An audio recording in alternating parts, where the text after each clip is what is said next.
Several days ago, I left a meeting in our church. I desperately gave myself a personal TSA pat-down. I was looking for my car keys.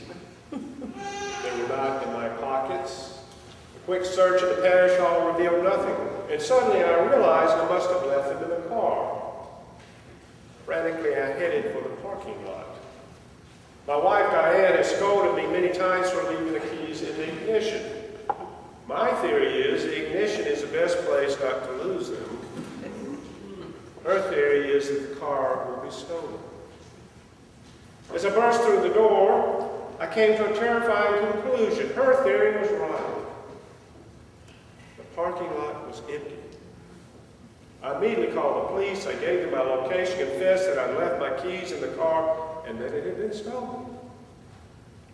And then I made the most difficult call of all. Honey, I stammered. I called her honey at times like these. I left my keys in the car, and it has been stolen.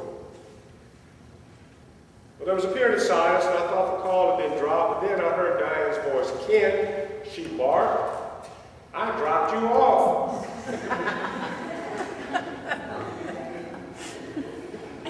And now was my time to be silent. Embarrassed, I said, well, come and get me. And Diane retorted, I will as soon as I convince the policeman I have not stolen you.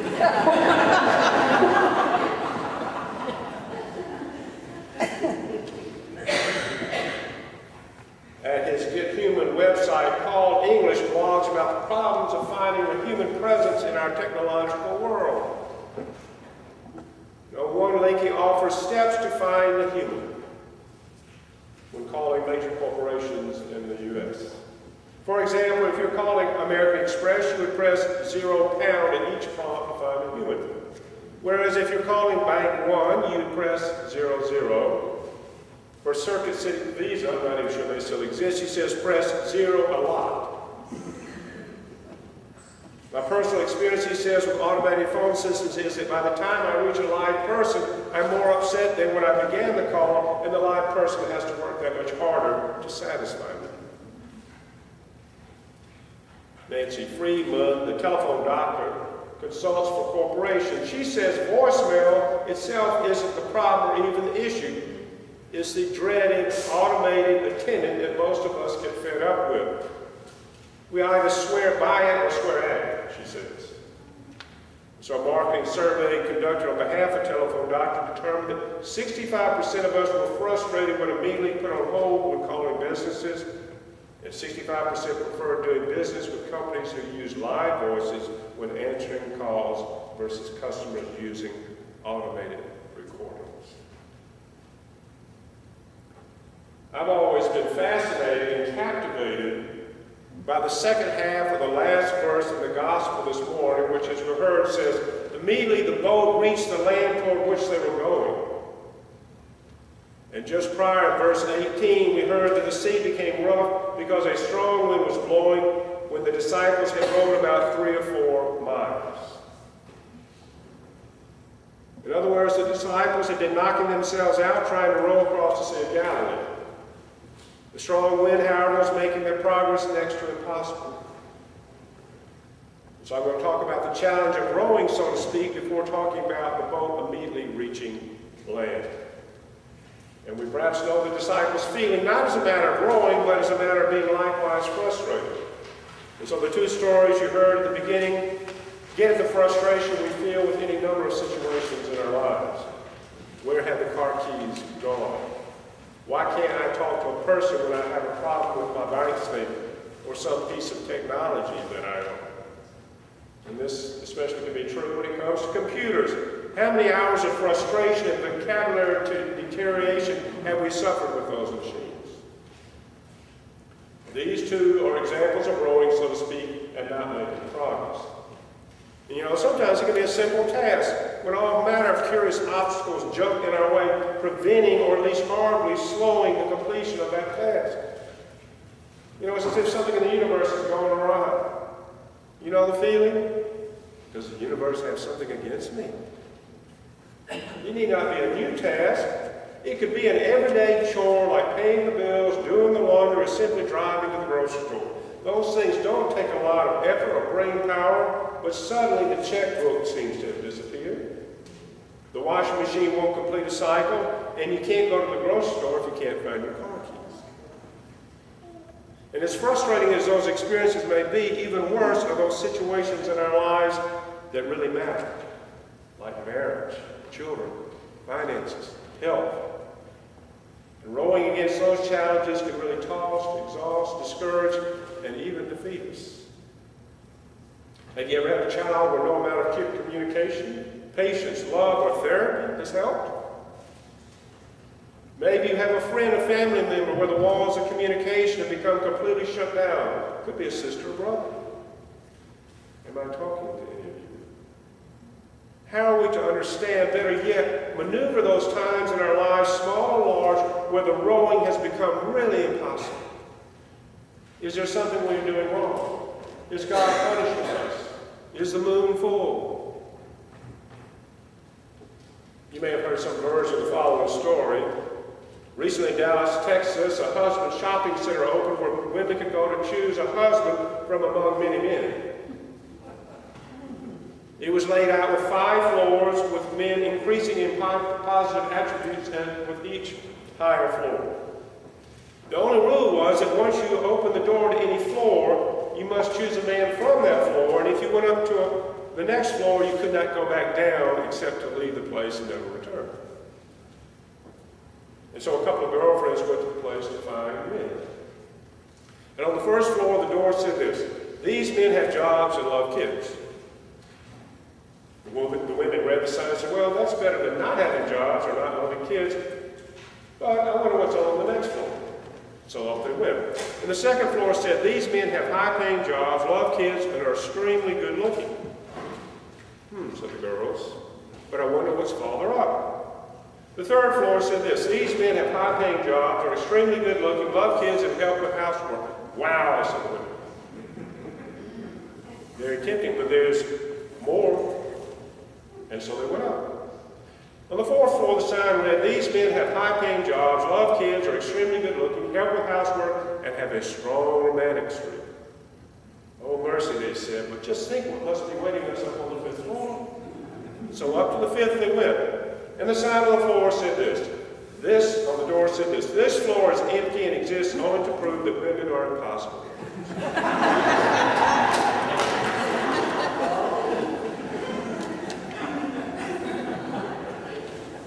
Male or female, we all have certain expectations, do we not? We expect the washing machine to work. We expect to find our car keys where we supposedly last left them. We expect that sophisticated, super intelligent computer to act intelligently. Right? If they don't always. So what gives? Again, how are we to understand these exasperations that test our patience, raise our blood pressure, even threaten relationships and all manner of things in our lives? I received the following email this past week from a certain individual seated here this morning, entitled "Just Asking," which might offer us some insight, or at least let us know that we're not alone in asking certain questions. So there's a dialogue here between me, could be any of us, and God. Me says, "God, can I ask you a question?" And God says, "Sure." And me says, "Promise you won't get mad?" And God says, "I promise." And so me says, "Why did you let so much stuff happen to me today?" And God says, "Well, what do you mean?" And me says, "Well, I woke up late." And God says, "Yes." "My car took forever to start." "Okay," says God. And lunch says, "Me, they made my sandwich wrong and I had to wait." Muttered God. And then me said, "On the way home, my phone went dead just as I picked up a call." "All right," said God. And me says, "On top of it all, when I got home, I just wanted to soak my feet in my new foot massager and relax, but it wouldn't work. Nothing went right today. Why did you do that, God?" And so God replies, "Well, let me see. The angel of death was at your bed this morning, and I had to send one of the other angels to battle him for your life. I let you sleep through that." "Oh," says God. And then God says, "I didn't let your car start because there was a drunk driver on your route that you would have hit if you had been on the road." Me now somewhat ashamed. And God says, the first person who made your sandwich today was sick, and I didn't want you to catch what I had. I knew you couldn't afford to miss work. And God says, your phone went dead because the person that was calling was going to give false witness about what you talked about, and I didn't even let you talk to them so you would be covered. Oh, says God, and that foot massager, it had a shortage that was going to throw out the power in your house tonight. I didn't think you wanted to be in the dark. And me says, I'm sorry, God. And God says, don't be sorry, just learn to trust me in all things, the good and the bad. Me says, I will trust you. And God says, and don't doubt that my plan for your day is always better than your plan. And me says, I won't, God. And let me just tell you, God, thank you for everything today. And God closes and says, you're welcome, child. It's just another day being your God, and I love looking after my children. So maybe there is purpose to the frustration and delays in our lives. Maybe God is protecting and providing for us in some way when we lose our keys. A person won't return our phone call, or the washing machine doesn't work.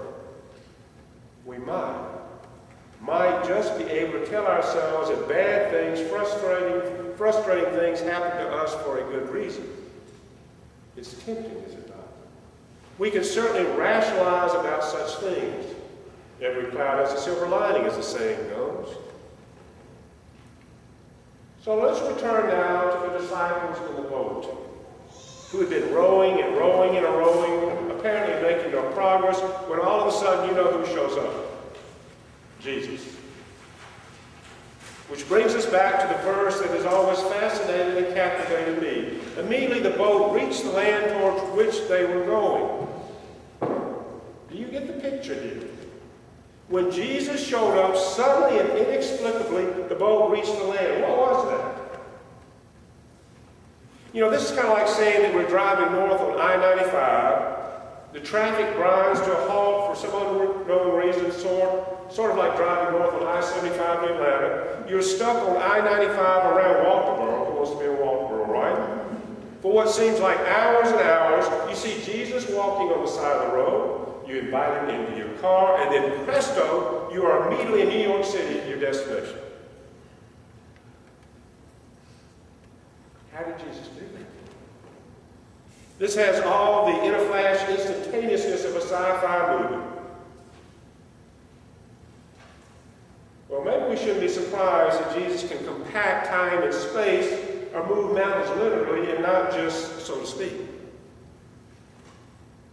What did he be doing just prior to making the boat immediately reach the land? He had fed better than 5,000 people from 5 barley loaves and 2 fish. He had just walked across the sea. Who does that sort of thing? Is it really any surprise that Jesus can shrink time and distance within a flash, making it possible for the frustrated rowing disciples to immediately make land? Some of you may not be familiar with the challenge Emily and I face in trying to go to seminary, talking about rowing and rowing in the dark. Well, the Diocese of Alabama did not want to sponsor me for ordination for reasons I'll be happy to tell you about if you ask. And you see, this meant no bishop. And you have to have a bishop if you want to be ordained. And Emily and I were devastated when I was turned down. Yet despite this lack of affirmation, I was even more convinced of my calling. What was I to do? I didn't know. Well, it also happened around this time that we're doing the study Experiencing God. Some of you women are familiar with that, with a group of our friends. And the profound message in that study is, look to see where Jesus is working and join in. Well, that's what I did. I tried to minister where I saw Jesus was working. Then 6 years later, for no apparent reason, suddenly doors began to open for us to go to seminary. Trinity School for Ministry accepted me as a student. My home parish decided to sponsor us with a gift of $1,000 a month. By February of my first year in seminary, the Diocese of Quincy, Illinois decided to sponsor me with the blessing of their bishop, the Right Reverend Keith Ackerman. Presto, Suddenly and inexplicably, it seemed, Emily and I had reached the land toward which we were going. Why then? Why not earlier? Why even at all, might be asked. Well, let me suggest that when Jesus showed up, things then began to happen, just as it happened for the disciples. When Jesus showed up, then it became possible for Emily and me to go to seminary. So was Jesus not there before? Had he been absent from my life for 6 years? Was that why we had not been able to go to seminary? Not at all. Rather, I would suggest I had failed to see him. Why? Because I had focused on my unpleasant circumstances instead of him. He was there. In other words, when we do focus on Jesus, then presto, we reach the land towards which we were going. And this is exactly what we heard in the gospel this morning. When the disciples first saw Jesus walking on the water, they were terrified. They did not recognize him, but when they did, pronto they made sure.